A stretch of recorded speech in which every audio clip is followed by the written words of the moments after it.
lalpa thì bụi lệ chiều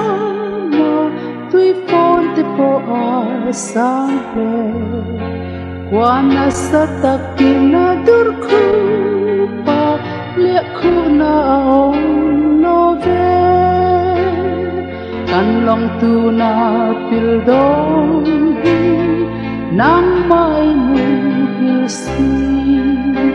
boralila poi ti la ven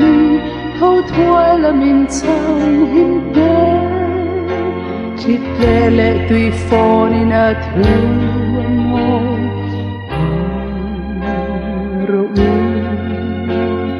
Chit pui te ma se tui ti foni Ko du te ko pui te ko te mai Long a te che thai lo le le vang le A chu ngo ma kham se la mi A thu long takin an oi fo chi bang ro A thu long takin an oi fo chi bang ro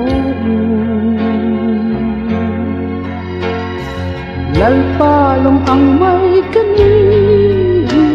ko vela ka om chu yang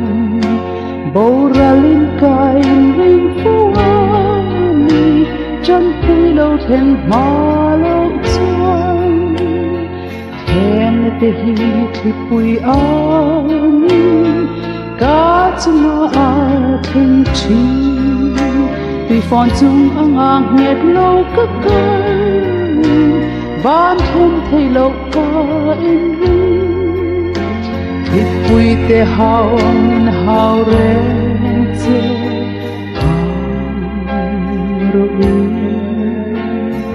Kat hin lung nga long nga om mang khan Nang mai om phu kei ma min tran pui nan Chu va min thêm ya se ka nan kin